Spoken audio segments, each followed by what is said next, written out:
Fantastic. So this morning I'm joined by Nathan from Gallos. So Nathan, I'll hand over to you.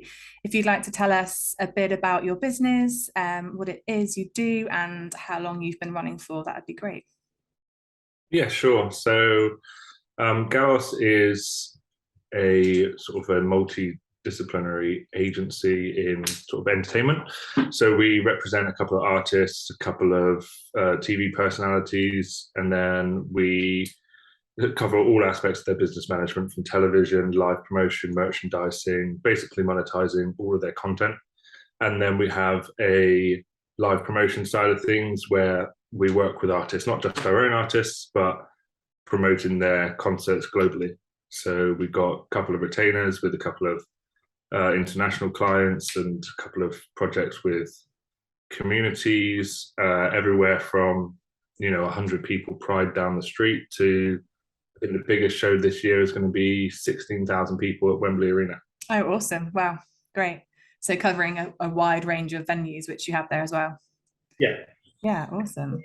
The company started in late 2020 when I just got made redundant of my last job. Yeah. So I was formerly creative director of a company called TEG, which was an Australian company which bought out our UK promotions business. And like every entertainment business in 2020, it was a case of let's lose as many bodies as possible. Oh, yeah. And it gave me a chance between COVID and the fact that we couldn't do live events and the fact that I contractually wasn't allowed to work in live events for another 9 months to sort of reevaluate it. And that's when I moved to this sort of management model. Yeah. Awesome. So we always sort of ask people, how was COVID for you? How's that been for your business? And it's normally a negative, but actually it's quite interesting that I guess in this case started as a negative, but you've managed to spin it on its head and now you've created your own business off the back of it. Yeah, like it was hugely detrimental to the industry. Sure. Where nobody could be in any rooms. It gave us the opportunity to sort of think a bit more clever, do the live stream events and everything. After a while, everyone was done with that. Mm-hmm. So, but yeah, it decimated the industry. It gave me the opportunity to look past just live events. But even still now, like I would say 60% of the business is live events. Yeah. And it's not where it was in 2019. Mm-hmm. People aren't going to the same amount of concerts or the same amount of attractions or anything like that. And it's largely down to now we've got over the COVID crisis, we're now on the cost of living crisis. Yeah, of course. Yeah. It affects all of these leisure industries that we're in. Mm-hmm. Interesting that it's just another sort of hurdle to potentially have to overcome. Yeah, and that's exactly what it was. It was a case of we're in sort of phase 2 of overcoming that, really. So we just take what we learned from COVID, action it here, which was diversify.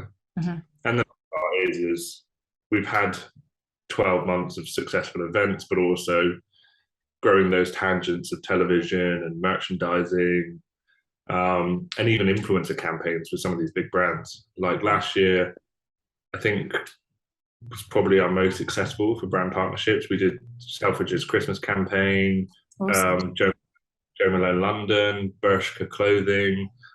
We just finished with Indeed about recruitment. Yeah. So it is just a case of whilst we're still hit with problems, which is meaning that people can't afford to all get in the same room together and pay, upwards of, £50 for a night out once you factor in travel and even working accommodation. Whilst they can't afford to do that now, we have to think of how are we still going to ensure that the artists can do this full time. Mm-hmm. Yeah. So there's nothing worse than an artist that's just selling out 2,000 people a night, suddenly thinking, I need a new day job. Of course, yeah, which isn't what they signed up for in the beginning. Oh. But Selfridges and Jo Malone, I mean, they're and Indeed, they're all big reputable brands. So yeah, I guess was that something that you sort of planned on doing and working with at the beginning, or has that been an action of the pandemic? It was an action of the pandemic because it all came strangely out of one phone call, which was I got made redundant, and at the same time, one of my very close friends got picked up for a TV spot. and he phoned me and said, I'm going to be on the next season of RuPaul's Drag Race. I don't know what to do. Yeah. And, you know, we did an interview last week with IQ magazine, which is very industry specific. Sure. And it was about how in the music world, there's a real sort of like, you have a manager, you have an agent, you have a this, and this. Whereas in the drag world, there's just a couple of cowboys that say, yeah, we'll do that. And they never deliver. Okay. But Joe was like, I don't know what to do. Will you work with me on it? And then I said, yeah, sure. And we worked through that TV spot, and then it went on to touring, and we produced a Joe Black bottle of gin, something he really wanted to do. So we produced that with a company down in Long Rock. Okay, yeah. So that kept it nice and local, and so we made the first year solely about Joe, because we did live events anyway, except for towards the end. And then from there on in, people started seeing what we're doing, and then a couple more artists signed, and I just signed 2 more yesterday, which have got TV next month. So it's good. It's just it's when it comes to the diversification, it's chicken and the egg. Like, we had to diversify because of it, but equally, it's if we didn't have it, we wouldn't have had the opportunity to diversify. No, completely. And then with yourself, so is it just yourself? Are you a one-man band at the moment, or do you have sort of people working within the team?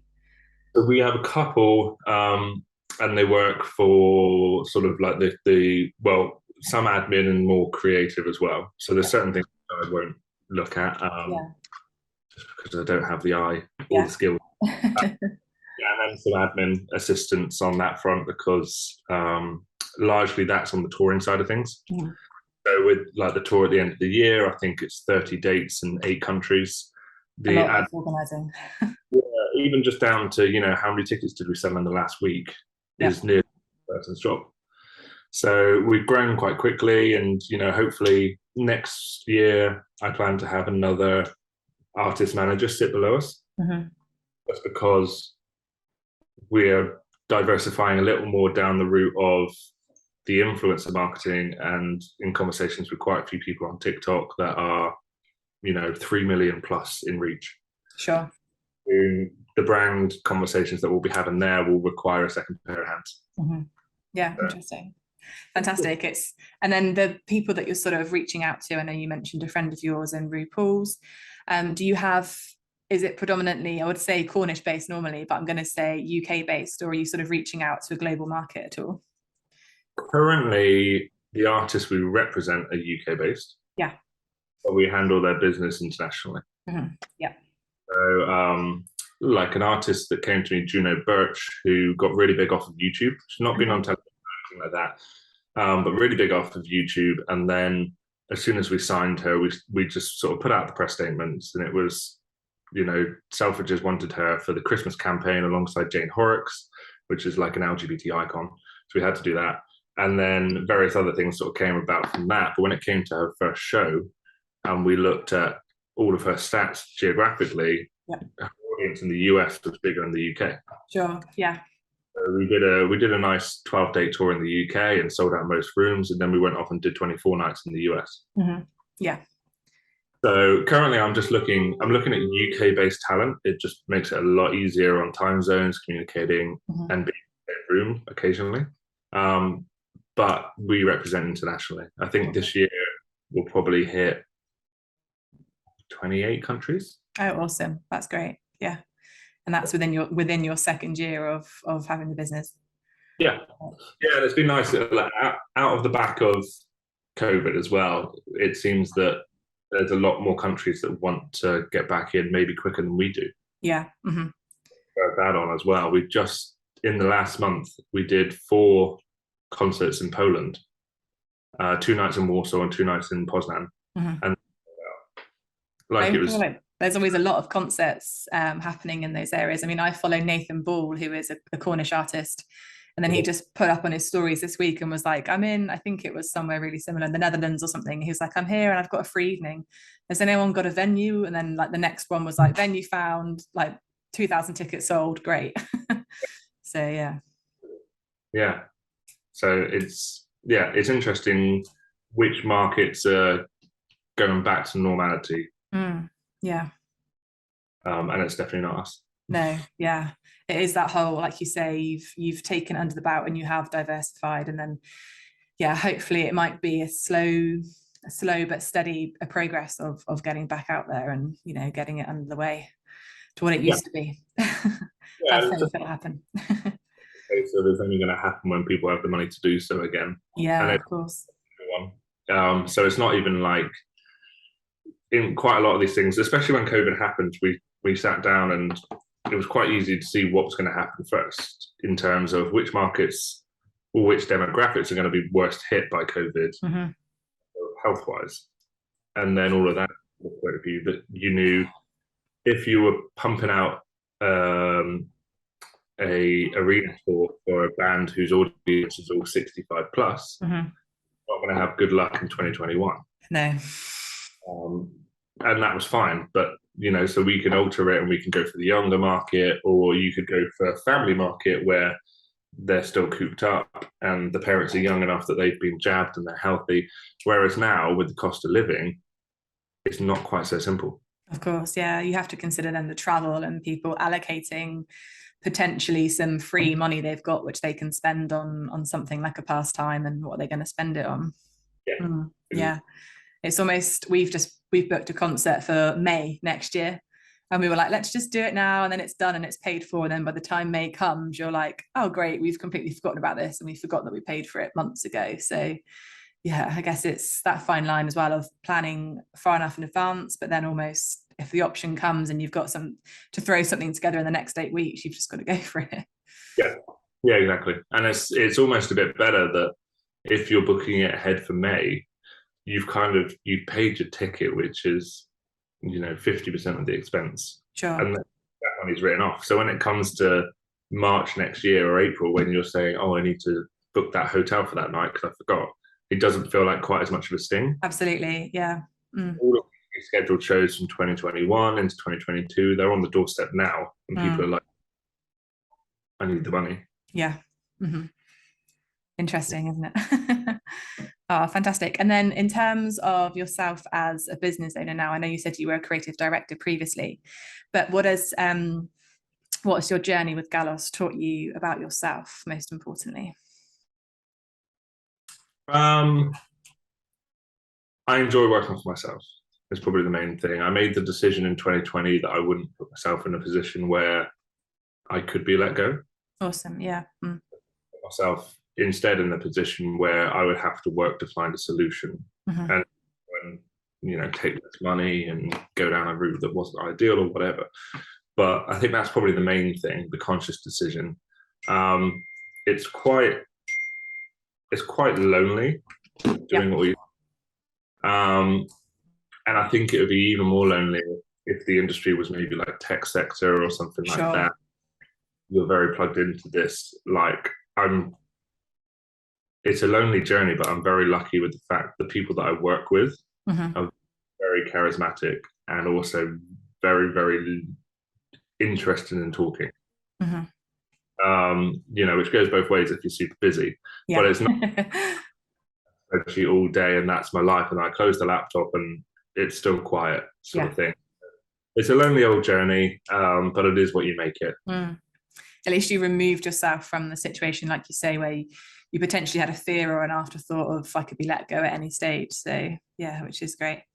Do you get the opportunity to go to any of the gigs or any of the concerts at all to oversee everything? Or yeah, so quite often my general rule is when I sign an artist that wants to tour, when I sign an artist, I will go to their first tour. Oh, awesome. Yeah. So like my background is creating the events, but also to a certain extent operating them and running them. So it's nothing new to strap up the radio system and work with the venues and bring in the PA system and load in the bands. So for the first cycle around, I'll go on all the tours. So Joe Black, we did the entire tour last year. He's got the one coming up in October, November. I'll go to the London date. And potentially Bristol if it's close. But then that's that. And I hand it over to a tour manager that I know and have worked with. Just signed Juno in early 21, and we finished a UK and US tour, and I sat on the tour bus for all 22 days. And wow. fine. And then, she's comfortable with the team that was built around them. And I just get to kind of slide out the back and move on and bring them in. It's almost a case of, it sounds like nurturing it, sort of, going there and just, as you say, sort of overseeing and having an input and making sure everything's okay, and then just slowly fading out and then moving on to the next. Yeah, because they're so used to me. They sign, like, the other thing that I've noticed is that these talents sign based on the person. Yes. Sign based on the company or anything like that, which is why, managers and agents move around so much. So they're so used to me, and they've signed to work with me for me. So when it comes to you going out on tour with 4 randomers you don't know, it worries them a little bit. Yeah. So for them, it's just the reassurance that I'm the person that's there and I'm the person that's managing it, despite the fact that, these guys are in their own world better than me, which is great. And then they become reassured with the team that's been built around them. For the next cycle, I can say, there you go, you're back with Mark. Awesome. Yeah. Introducing people they're familiar with, and then I guess your brand, you've established this brand now which they're familiar with, so they trust you, they trust Gallos, so they trust the whole process and everyone that's involved with it. Yeah, and it's nice when you say sort of trusting Gallos as a brand as well. We've seen quite a lot of new clients reach out to us because of what we've done with Joe, Juno, and the pop-up events and all of that in the past 14 months. Sure. And they're not all the right fit. I jump on the phone and just say, look, what do you want to do? And then at that meeting, I can say, I'm not the person for you. Or, yeah, we could work on this, this, and this, and bring in so-and-so to manage this part for you. But yeah, we're really lucky in the fact that the output we've had in the first 18 months, 2 years, has meant that there's a lot of talent wanting to work with us. Yeah. Great position to be in. Yeah. Fantastic.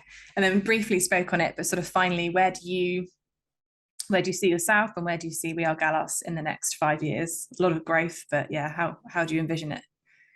I think we'll need to grow the team substantially if we take on any more artists. For me, it would be about building relationships with a couple more television agencies so that we can pass off that amount of work and then focus on what we're good at, which is the business management overall.